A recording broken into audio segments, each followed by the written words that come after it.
Hello, everyone. My name is Rusty Pepper, and I am the host of the Why Marketing Podcast. On this week's show, I'm going to be talking with Garrett Mehrguth, the founder and CEO of Directive. I can't wait to share his story in this episode with all of you. So without further ado, let's get it started. Yeah, my name is Garrett Mehrguth. I got into this really almost on accident. So I was trying to get into management consulting. Applied. I got my master's when I was 21 years old. I thought, okay, I'm ahead of the curve. This is my game. There was nowhere to, I'd apply under other for universities. They have like a pick list, like a drop down. My university not available. So at that moment, I got an auto response and I figured, okay, you know what, forget this. I'll build my own agency. They'll have to acquire me one day. Problem is I didn't necessarily have any hard skills yet other than, I think, wisdom, people, and kind of understanding how to just make things happen, whether it was in smaller businesses or this business. So I just decided to keep moving forward. So I figured I have this kind of value system or belief that perception is reality. And so if someone perceives that who you are, they usually assume something about you. And I recognize that older men and women had money. I did not. And they perceived my youth to understand the internet, which they did not. And so I figured that might be a nice exchange.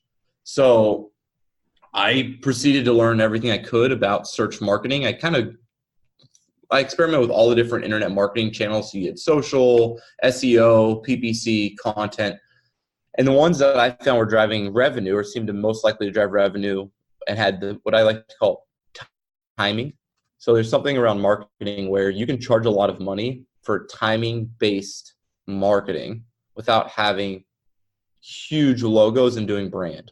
So in other words, there's kind of two ways, I think, to be successful in marketing as a third party. You can do performance-based marketing and you have to perform, or you can do really high-level brand marketing, strategic marketing.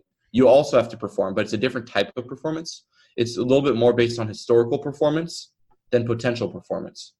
And so in other words, people will take a risk on performance-based marketing a little bit more than they will on brand or strategic marketing because of the nature of the game. In other words, you don't have to go against Ogilvy when it comes to SEO. Well, you definitely will when it comes to brand or ad campaigns, if that kind of makes sense. And so I figured, okay, as an incumbent newcomer, I can learn this ropes. So I read everything online. I went through, the last 5-6 years of posts on Moz, Search Engine Land, Search Engine Journal, just read everything. I had a little motto called learn, engage, create. So if I could learn something new every day, engage with it, I could create more value for myself and my customer.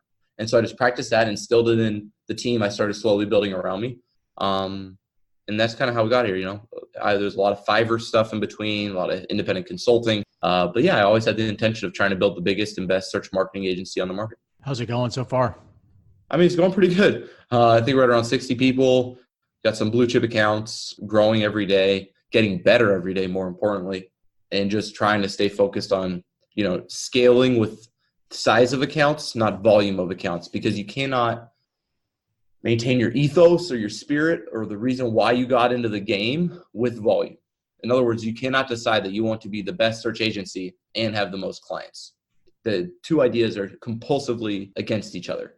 As you scale, the rapidity of your scale grows. As your size of your accounts grow, so also as your volume and velocity of accounts. And when your velocity goes up, your ability to scale talent at the same velocity of a new account acquisition breaks. And so you really have to decide if you're okay doing really good work for the price point, but not the best work you could do. So I don't think you have to decide that you want to be a bad agency to have volume. I think you just have to decide that you're going to be the best agency you can at that price point. It's not that you don't care. I don't think it's fair to say like, oh, that guy just doesn't even give a crap about good work or something. I think, you know what I mean? A lot of people love to judge and point the finger, but they've never had it. I had it. I've onboarded 16 accounts in a month. And I'll tell you right now, you can't do 16 accounts in a month like you can do 6. Regardless of how big your team is or how good you are, you just can't. And so for us, I decided we're going to, keep raising rates, go after blue chips, and then build an agency of blue chips where I feel a hell of a lot better about every work product we put out than where we're just, we're better than the other guys, which to me wasn't ever doesn't inspire me, doesn't really get me going. Like, I don't want to be the best 3K SEO vendor. It just the best 4K PPC guy. It's just not really my thing. So you didn't go to school traditionally for this. Your aspiration was to become a management consultant. sounds like. Kind of. I mean, as I figured it out, I mean, I was a kid too. I was trying to play pro soccer. Like that was my aspiration. So I grew up playing soccer, had D1 offers, got really nice scholarship to go to a private school though. So I chose a private Christian school.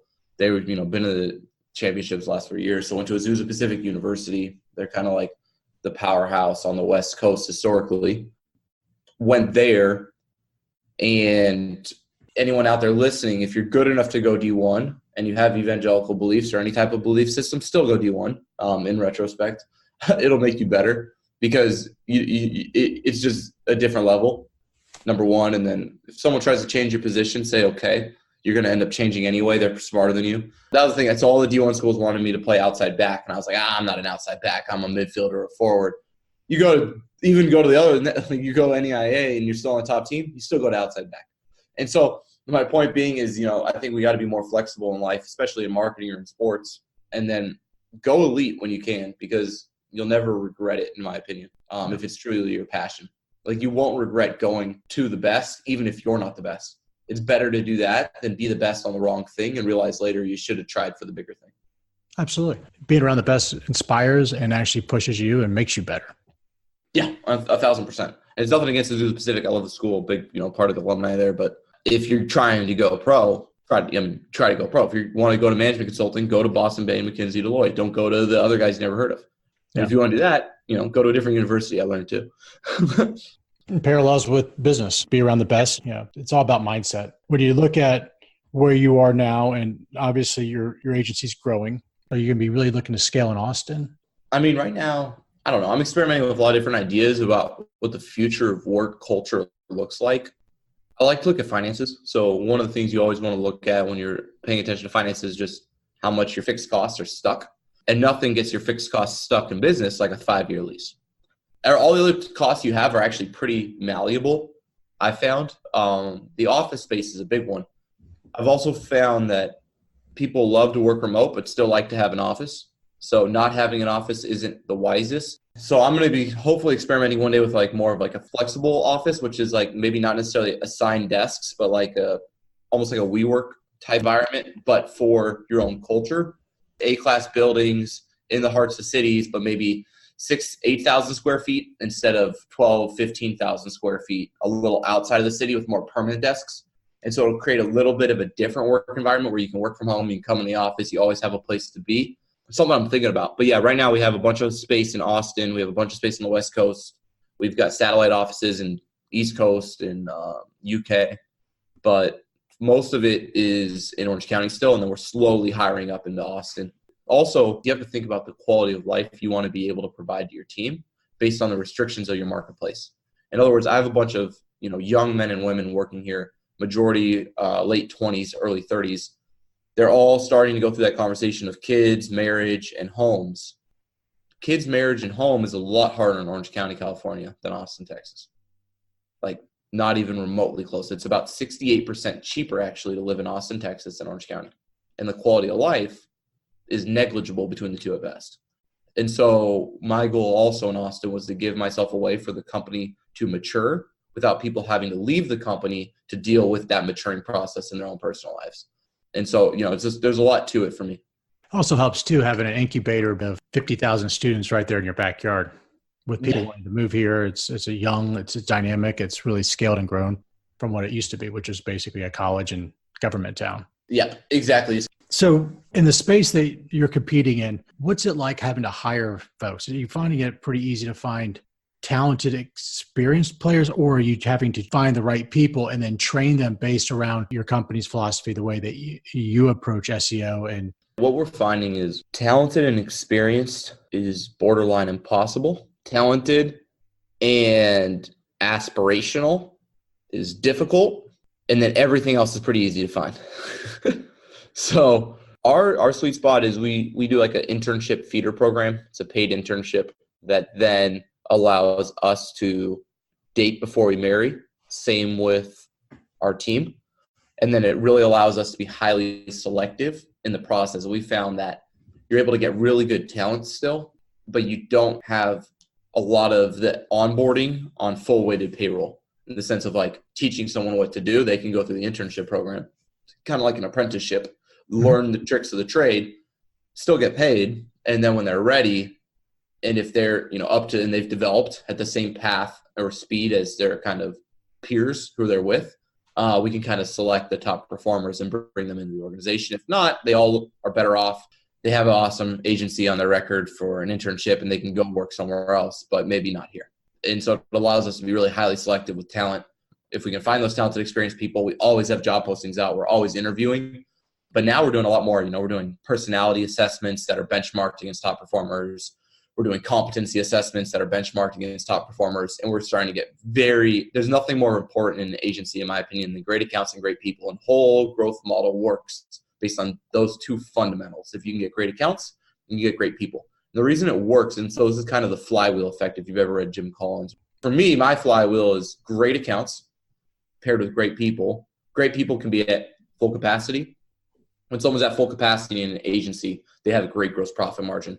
That great gross profit margin allows you to spend money on sales and marketing to acquire new accounts, and the cycle just keeps spinning. But if you've got inexperienced folks or untalented folks, you have to lower capacity drastically. There's not a lot of margin left, and that your growth stalls. Are you finding that it's easy to go after those blue chip elephants out there, or are they seeking you guys out? Nothing's easy about it, but at the same time, it's a lot easier to get accounts than service accounts. If you think about it, a world-class consultant, let's say, has 5 accounts. We don't have high capacity here. The most someone works on really here is like 7 accounts. It's really low. I mean, industry average is about 15. So just to put context. So you have to build everything to what you want. You can't half-ass it and build half the company the way you want. You can't be like, we want to be the best agency. Everybody's got 15 accounts. So if we're doing SEO for someone, you have an account manager who only has 7 accounts or 5 accounts. If it's a larger account, or even 3, if it's a blue chip account. So you might only have 3 blue chips. You have an account manager who's managing 5 different meetings every week. Their European team, their APAC team, their North American team, their communication team, their content team, their SEO team, whatever that is. And then you have simultaneously a full-time SEO and maybe even 2 SEOs on it who also only have 2 accounts. So you have a 2 to 3 person team, plus leads with no accounts, plus directors with no accounts. I mean, it's a whole thing to service that. We have about 70-something accounts and 60-something people to put context. So it's a lot to service those. So at any one time, my whole thing is trying to create the most stable, safe environment as possible, because those point of contacts, those clients, they're real people with a lot of pressure in their jobs. They might, we work with a lot in software. So they've got a lot of I call them the impossible goals that help them get to their next impossible goals. So the way software works essentially is someone gives you $100 million and says, you can only get the money isn't to have the money. The 100 million is get the 150 million or the 200 million. And the multiple in SaaS is so large that they can spend 100 million and it's worth it. So they give someone $100 million, give them a goal that no one in the industry has ever done before. And by the way, they've only done 25% of fully ramped. And then they say, if you could get to that, here's 150 million. They dang the carrot. And then those point of contacts, they're stressed, they're freaking out. They've got shares in the company. They need to go find an agency to support them. They go out there, hire us. And then we have to actually bring stability instead of stress back into their organization, help them benchmark more appropriately, leverage our experience and data, and then together hit the goals, re-educate the board, re-educate investors, and then allow for more high velocity growth, but it's also stable growth. Yeah, so it's hard. It's definitely harder to service than to acquire, in my opinion. Who are you working with? Are you working through agencies and they're reselling your services, or are you selling direct for that team? Yeah, for us, we sell to our champion. I always believe that it's best to sell onto the person you'll be working with in the future, not the person who signs the checks. Nobody works with the people who signs the checks, but everybody obsesses about selling into them. Those men and women actually don't find agencies. They tell their underling to go find agencies. They trust that person. They eventually sign off. So we sell into our point of contact. That's in software, maybe a director of demand generation manager in software. In enterprise, it might be a director of SEO, a director of advertising on the PPC side. It really just depends. Most of our clients are mid-market to enterprise software accounts or enterprise brands. So either a brand you've heard about, and they're usually B2B or lead gen focused, not a ton of e-commerce here, or their software, which is all lead gen. But we don't go through agencies for the most part. We go out and get it. I rank number 1 for SEO agency. I spend, $50,000 a month on sales and marketing. That's where I was just kind of curious if there was multiple channels that you're targeting within it, but you are really just selling directly to the companies themselves. Yeah, we're grinding it. We're going, I don't like being codependent when you have this much headcount. You really want to be able to control your acquisition channels for new customers, and you don't want to become codependent on any one channel or any one partner. And, we've been growing so fast, you can't get our growth rate on simply referrals alone. Like if I stopped everything and rebuilt an agency right now, I could grow a lot more profitably because I would just start with blue chips, and you could grow through referrals, reviews, and references based on your track record, because I've already serviced all those blue chips and done that work before. And then I would just have blue chips. And then A accounts, no A accounts. The events you go for A accounts or the events other A account. It's just a whole thing. When you start where I started, which was at $250 and selling $5 social media calendars, those people don't know any of the people you want in the future. And so you have to go get those future people aggressively and prove to them that while you've never done it for someone similar, you're their best option. And that is, I think, what I'm best at, and why we've been able to grow despite the way we started, is because my strengths are in kind of sales, marketing, and communication around accomplishing goals with an in-house marketing person. Gotcha. So you are also leading sales. Yeah, I lead the sales and marketing team. I mean, I have a full sales development team. I have a full account executive team, but that's where I focus a lot of time. Up to January this year, I'd say I focused pretty much 100% of my time. Now, just the maturing of myself in the organization, I'm really a lot more balanced. So I'm still probably, 60, 70% of my time sales and marketing. And I have a partner who runs operations, but I'm still now 30, 40% of the time supporting operations and client services. Founders are typically the best salespeople for the organization. Yeah. No matter how good your sales teams are, it's always helpful to have the founders show up, come out, evangelize the business, because they can tell the stories about what it was like when they were getting the agency going, why they got into it, why they're passionate about it. They got the hammer to make things happen. Yeah. Yeah. And so I still do that for like the blue chips and the enterprise stuff. I fly out, I go, I do the whole thing. But the mid-market, we have an awesome team that really supports. And then I show up on the SOWs and the contract conversations, but they're really owning those relationships. I very rarely own a relationship with the account anymore. It's hard to after a certain point. Yeah, you just can't. Like you have to, and the accounts come and go, the people don't, hopefully. And so, you have to really understand too that managing your team and your culture is really what actually manages the accounts. And so that's where I end up focusing now. A lot of my time is on the team, the culture, more so than anything, probably, even the sales and marketing. When somebody signs on, are they typically a yearly or monthly engagement? How does that work? Yeah, they're annual engagements for us. So search marketing is mostly, when you start, you're lucky you'll work for free practically. So it's a little different. But once you get to a certain level of proficiency, capability, and all that, you can start to essentially ask for annual contracts. They're still very difficult to get. The good news is where we work, all our vendors essentially require annual contracts, so it's a little tongue-in-cheek for them to not want one. Okay, well, you can't budget, you can't plan, you can't forecast without having some type of paper. And quite honestly, everybody knows the papers, at the end of the day, they can get out of it. But having it gives you the ability to at least invest and put dollars towards something and hire the right people in order to service it. Exactly. There's no contract in the world that's worth litigation that I've ever seen. So it's more just trying to say, we want 12 months to accomplish what we set out to together. Because if anyone's ever done marketing for 3 months, they sure as heck know they didn't do what they wanted to. Same with 6 months, even 12 months. Marketing, like a lot of our clients are hugely successful now, but we've been with them for 3 years. It wasn't like we did this and that. If it was so easy, everybody would hire us. They'd be super successful and they wouldn't need us, Like if it was that easy, it would be different. And a lot of times too, the hard part about being an agency is you can't solve product market fit. You can't solve pricing. At least I can't in my agency. And so, there are some difficulties sometimes around. That's why I like working now, not with the startups. Startups are hard to market.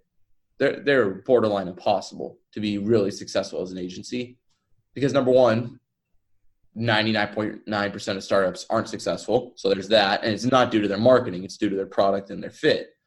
And so, you want to work with established businesses in the consulting game because you're going to be more successful as a firm.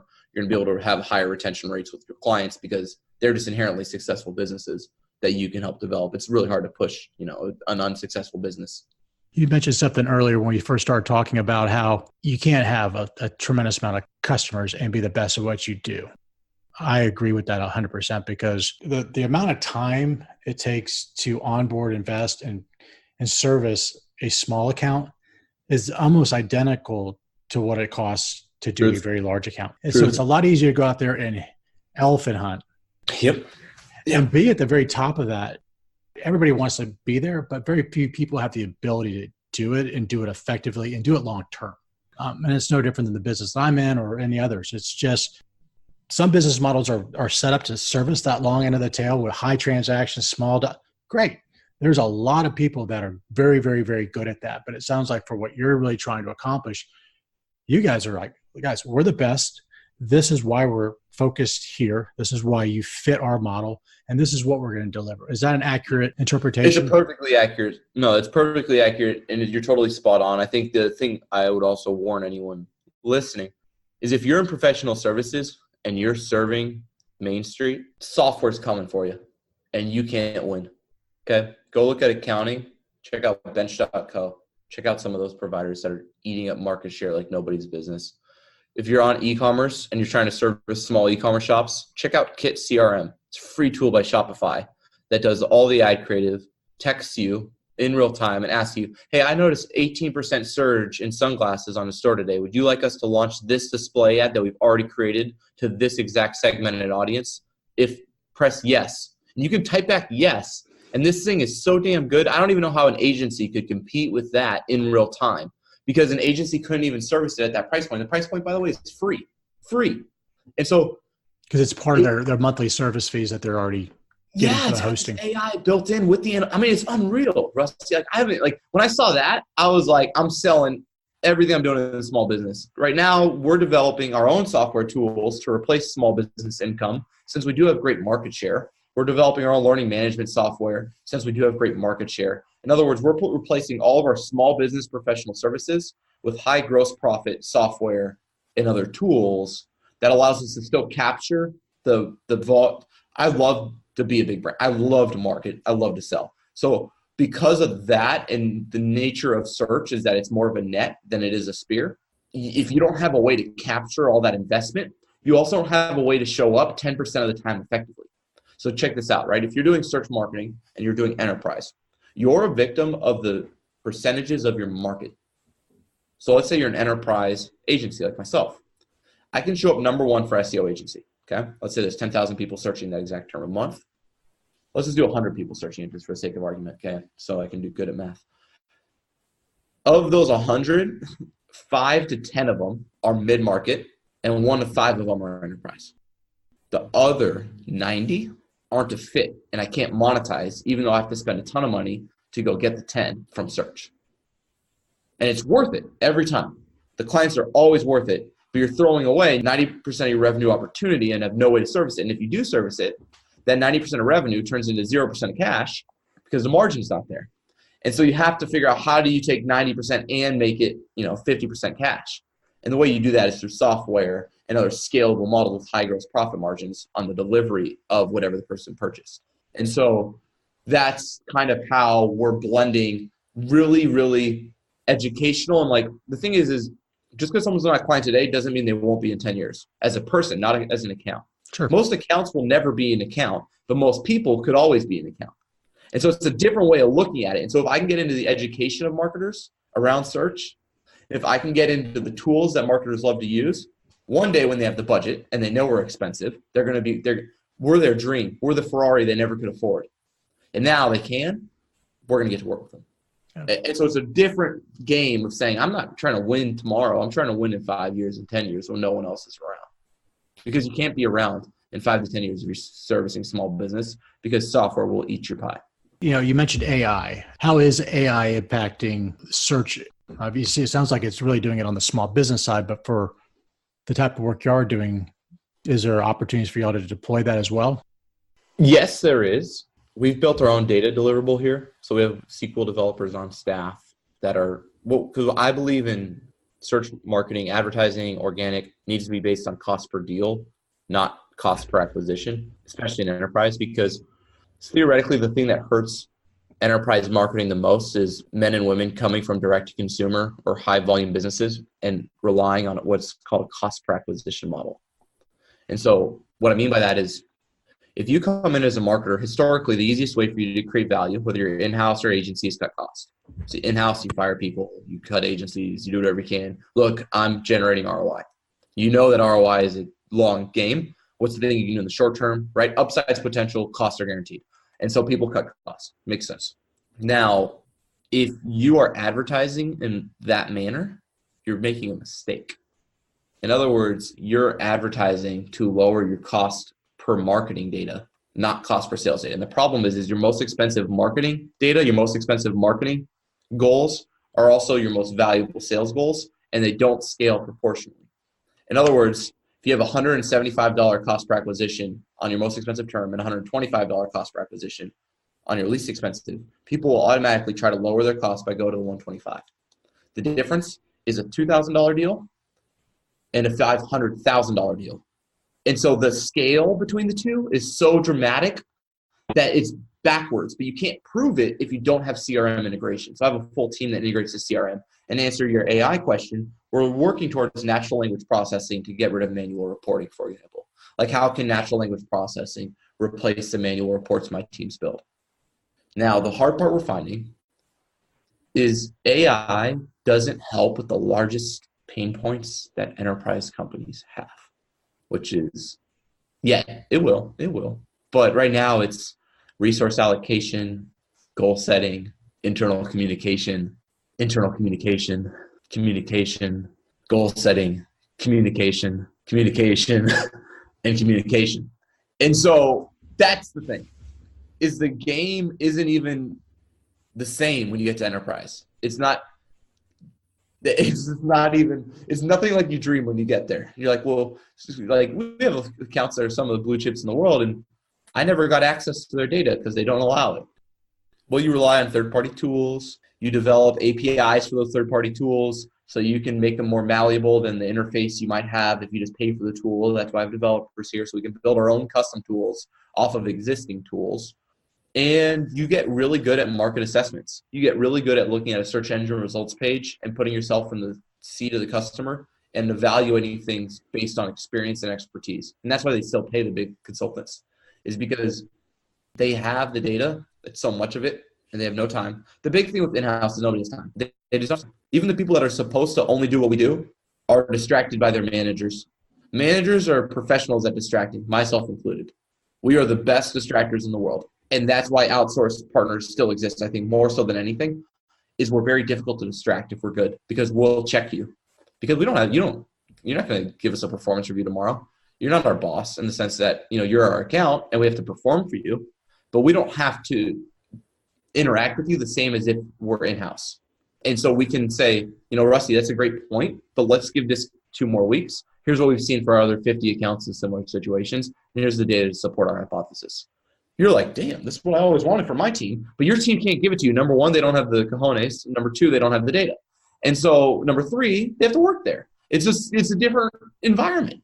And so that's why agencies exist, especially at the next level, is to create a check and balance of power almost and strategy, more so than anything. It's a lot less about, everything that it is for the smaller companies. Sounds like there's been a lot of lessons learned over the last few years working with these bigger accounts. Yeah, and it's only, I'm learning every day. It's a game, but it's what I love. And, our accounts are truly loving working with us because I think we love it and we're fully committed to it. It's not a blip on our radar. It's not oh my gosh, how do we ever? It's our whole business is servicing them, And so when they get in that environment, and they're like, oh, you have scheduled quarterly business reviews, scheduled weekly calls, scheduled monthly data analysis. You fly out to me. You do. It's like, okay, this is what I always dreamed of.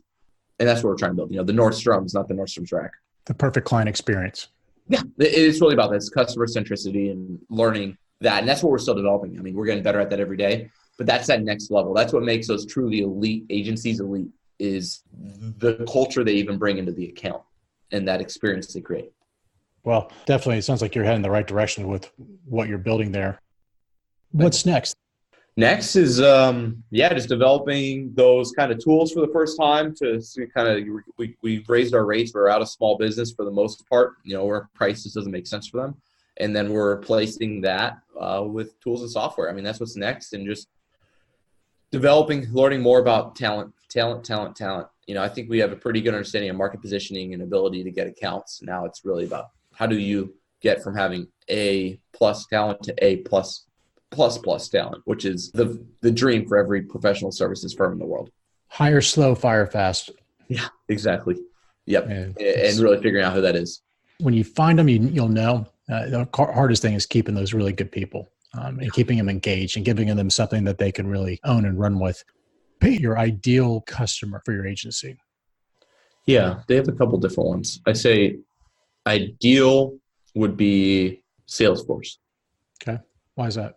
Huge market share, global, has high growth goals, publicly traded, needs to hit targets, great market positioning. I still think could do better from the channel of search. Great fit. Unlimited cash flow as long as you hit goals. Tough standards. Tons of different business units. Incredibly difficult to actually execute anything, but a fun challenge. And then, on the B2B side or the enterprise side, I think someone like a Honeywell or General Electric would be, phenomenal. Someone like a PayPal on the software side, phenomenal.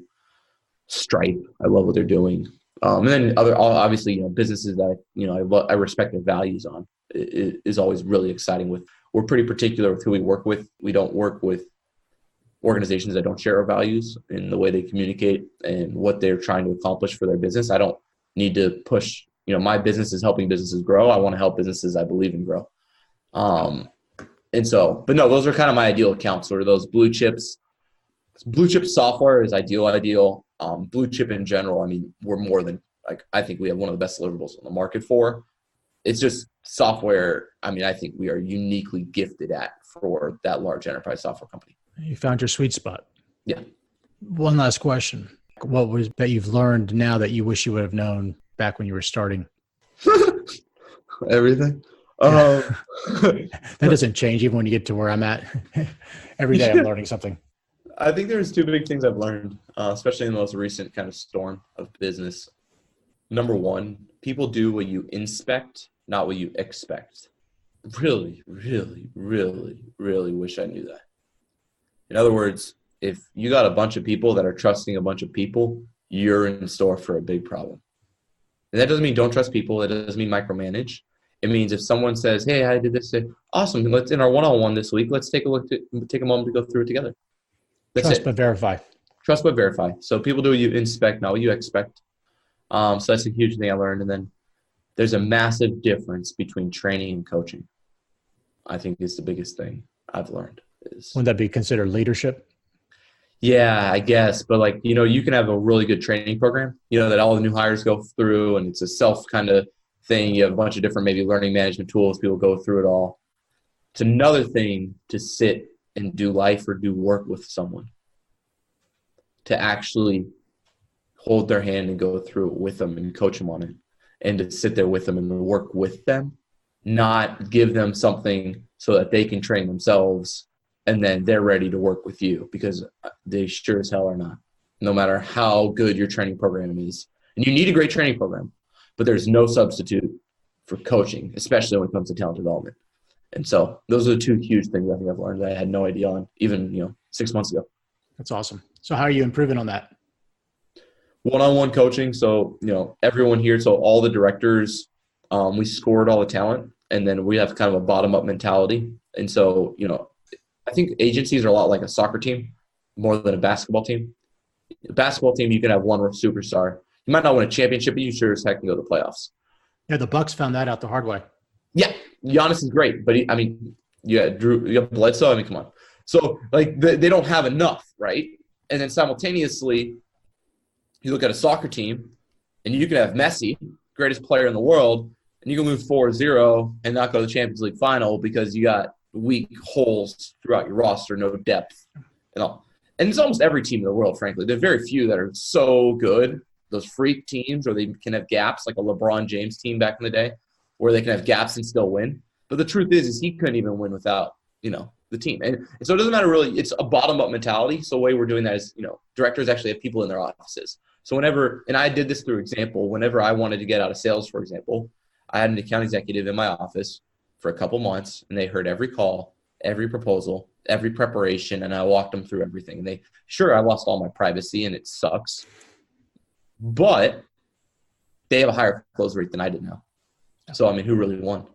I think we both won. And so did our customer. And so to me, creating this coaching environment, it requires humility and stuff like that, but it's been huge. I like it, and I appreciate it. And this was really fun. But unfortunately, Garrett, we are now at the end of our show. So thank you again for sharing all your incredible experiences with us. And I wish you nothing but the best of luck going forward. And for everyone out there listening, if you'd like to learn more about how Directive can help your business, I'll make sure to include their contact information webpage within our podcast notes. Also, if you're not already following and subscribing to our podcast, please do that so that you can receive all the latest updates when new podcasts get released each and every week. Thanks again, Garrett, for being on the show. And for everyone else, bye-bye.